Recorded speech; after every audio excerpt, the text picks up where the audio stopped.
Hey guys, Brian with VetteSource back with another day of our disassembly and tear down of the 1991 Corvette salvage parts car that we picked up. If you didn't see my first video doing the video walk around to this car, there's a link there at the top of the video so you can kind of see what we started with when we got this car. Today what I was going to try to do was get to that back bumper assembly and get that dismantled for you. We had a little bit of rain that came through, actually quite a bit of rain that came through earlier, so it pretty much soaked our ground. So I'm going to hold off on that till it dries up again. Good thing about it being so hot is it just dries up within 24 hours. But I figured what I'd do today is I'm going to show you real quick one of the more unique features of C4 Corvettes when they first came out in 1984. And it was a big deal back then because it was so unique and an interesting aspect of the car. There's actually two things. So if you followed Corvettes or you know about Corvettes, the front end, or the, not should say the front end, but the hood has always kind of been the forward tilting where it comes up from the cowl and goes forward towards the front of the car, the rearward opening hood, and it's always been kind of a unique little feature of those of the Corvettes over the years. What they've done now with the C8, of course, is you don't have an engine in the front, and you still have that opening luggage compartment, I guess, or battery cover in the front, but you don't have the same thing like these previous models. So one thing the C4 did that was really, really cool was it had the clamshell front end. So what you're looking at here is literally the biggest piece on the entire car is the hood. The hood compromised a huge portion of everything because you really only have this one little fender panel right here and the inner fenders here, and then that would be where your front bumper goes here, and we took that off the other day and disassembled that. There's also a link at the top of the video if you missed that one where I removed that in one whole section. So the unique thing about these when they came out, the first unique thing was this. You'd walk up to your car, pull down on your hood, of course I've got the latches pulled out, and the whole front end of the car would come up. And it was really a neat kind of feature that they did. Being that we've got everything removed, you can see the only thing holding this hood on here is this kind of U-shaped or curved hinge right here that goes up to these two 13mm bolts and then down to the frame rail where you've got some shim stacks underneath here that you can kind of see. And there's another bolt here on the side that holds that to the frame rail in 3 spots, and then another couple right here, and there's also some shim packs here. But those 2 bolts hold that entire hood onto the front end of the car, so it's really kind of neat. There was a big, if you looked at customization of cars back in the 70s, the clamshell front opening hood was kind of a cool thing. So it was kind of, I guess, Corvette themselves were, and the customization involved a lot of Corvettes with the clamshell opening hood like this. So GM itself was a little bit late to the game, but this style of hood lasted for 84 through 96, so a full, 13 years or so with this style. And this hood, unfortunately, was one of the defining factors in whether or not a Corvette would get totaled by the insurance company or repaired, because at the height of the popularity of these C4s, these hoods were incredibly expensive from the dealer, in the multiple thousands of dollars to replace a hood if you couldn't repair it. So that one item on the car would sometimes push a car from a repairable status in the salvage side to a non-repairable status, and the insurance company would just part them out. So you'll see sometimes cars even today that come through the salvage and have just, really good body, everything else is good on them, but the hood is destroyed and some of the front end, and that's it, they're done. So the other cool thing about the Corvettes, I'm not going to talk much longer because I know we like to look at taking these stuff out. So the other cool thing about the Corvettes is the pop-up headlights from these years. You can see when they're actually in this stowed position, they're upside down, right? Which is kind of weird when people first look at it because they're thinking, how does this work? The unique thing about Corvettes and their pop-up headlights from this era is that they rotated a full 180 degrees. Many pop-up lights just came up like a 90 degrees from closed to open. Even the C5s did that. But the Corvettes of this era have a really mesmerizing opening technique that flips it from going down this direction and then back up all the way over to this side. So what's funny is there's not much that holds this headlight assembly on, but it's kind of a complex structure.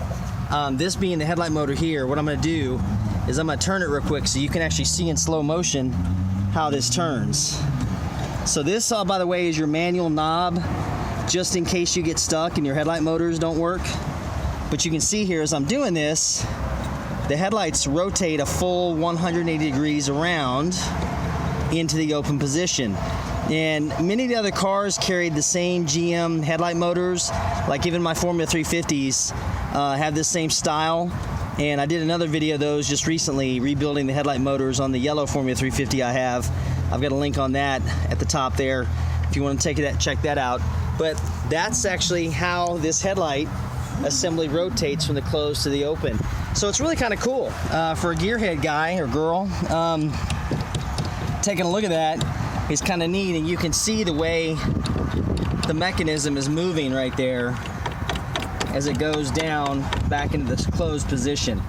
Now this one typically probably has some bad gears in it, like most of them do, but it's not too hard to change out. And then you get back here and to your closed position, and then it's stowed. Now, amazingly enough, as complex as this mechanism kind of looks, there are only 6 bolts that hold this on. So you've got one here, you've got one over here in the corner right there, if I can get to it right there. Actually 7 bolts, 3 right there, 4, 5, 6, and 7. So what I'm going to do real quick is I'm going to go ahead and take this assembly off so you can see it removed from the car, so you can take a look at it. And then what I do is once it's down and off, I'll go ahead and take it apart so you can see how it's disassembled and how to get it off the car. So give me a few minutes to get my tools set up, and I'll be right back. We'll start working on this. Okay, I am back with another look at that really cool front end on these C4s. Like I said, that was, when I was growing up, that was like the coolest thing in the world, was to see the whole half of the front end of the car be lifted up like that in that stationary position. What we're going to do real quick is I'm going to go ahead and grab this motor out of here, or assembly I should say, because the motor's still attached to the assembly. So it's simple enough. Like I said, it's really only got 6 mounting positions, 7 mounting positions.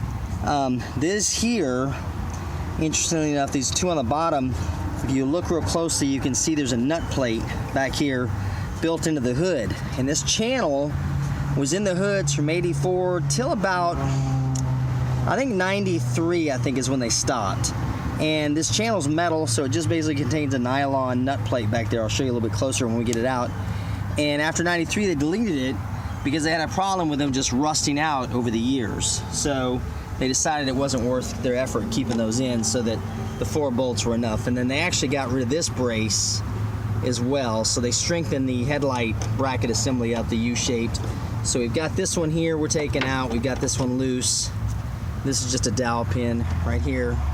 So we're gonna get this one off first. And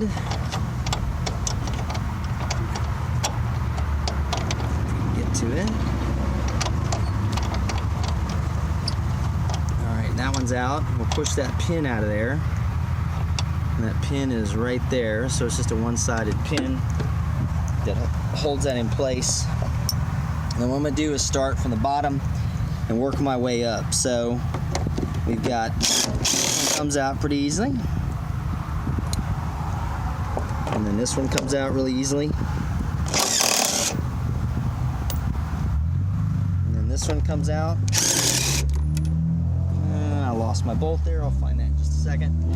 And then moving on to here, this one bolt's kind of hidden in this corner. See if I can visualize that. There we go.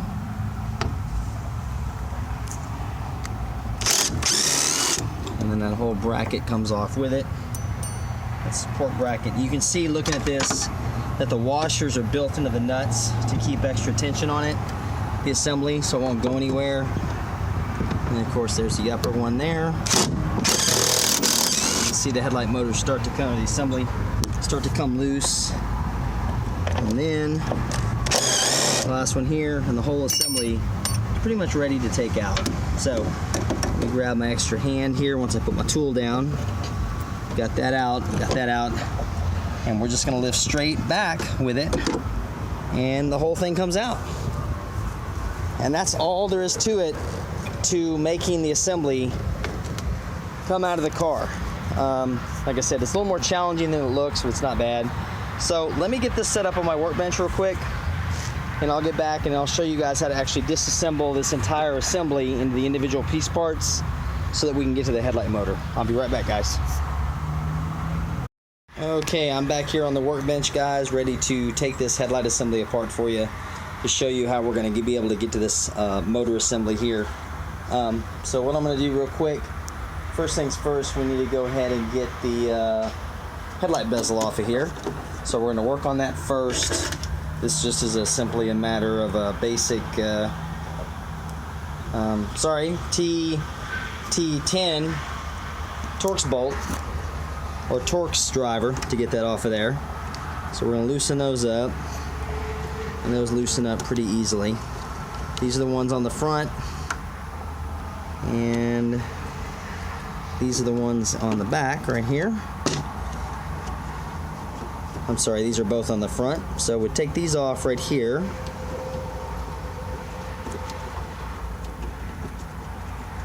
And that releases the front part of the housing.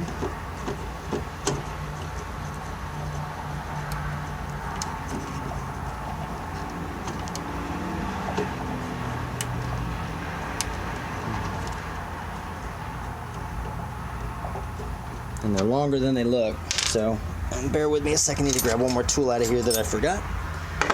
Alright, and then we've got those off. So what we're going to do now, since we've got it on the counter or on the workbench, is we're going to go ahead and bring this up just a little bit, because there are two screws, two Phillips screws, one on either side, that hold the back part of this assembly in here, and you can see them right there. So there's one of them right there. So we're going to raise that up just a little bit, get our bit driver in there, and we'll go ahead and take those out real quick. Those come out pretty easy. We're going to flip the motor assembly around, and we're going to go ahead and take that one out too.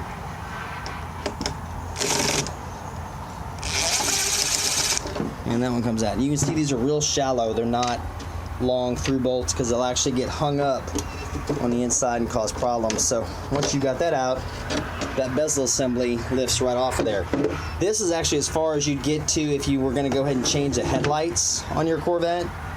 This is where you've got your separate globe housing right here, and this is where you go through. These are your aim adjusters right here, and these are the actual screws that hold that headlight assembly in there with the chrome trim ring.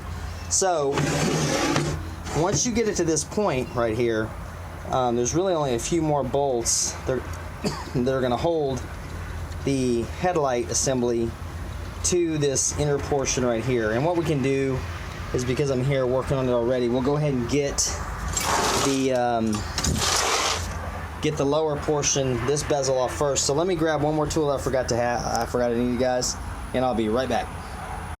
Okay, forgot that my headlight assembly here has a combination of 10 and 13 millimeter, so just had to grab my 13 millimeter socket. But what we're going to finish up with next is go ahead and take this other body colored bezel off. This will be the bezel that you see when the headlight assembly is closed. And you may not be able to see in the camera, maybe you can, but it's actually curved a little bit. It doesn't follow a straight across pattern, so that follows the contour of the hood, which is kind of a neat little trick that they did there when you're looking at the cutouts. So and the reason why I've got these extensions on here is you'll see in a second. So we get those 10 millimeters out of there, out of the front, take those out, and there's a couple more in the back here. You can see them right there and right there. So what we're going to do is gently lift up on this just a little bit so that I can get the tool in there, and that'll take care of those. And then work our way to the other side, and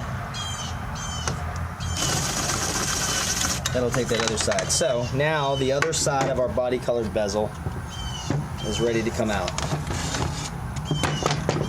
And you can see if I set this down over here, this is essentially the globe housing, the body colored globe housing without the inside of the assembly in it. This would be what you see when your headlights are on at night. This is what you'd see when your headlights are closed in the daytime. All right, so the last piece that we're gonna play with right now, last thing that holds us together, is that one 13mm bolt, and there's one more that I'm gonna show you guys about, but I may not be able to get that to that right now. So on this one here, it requires the long extensions so that you can get to it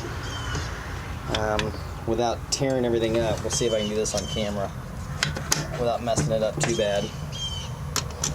Because this one actually is a kind of a drag torque kind of bolt.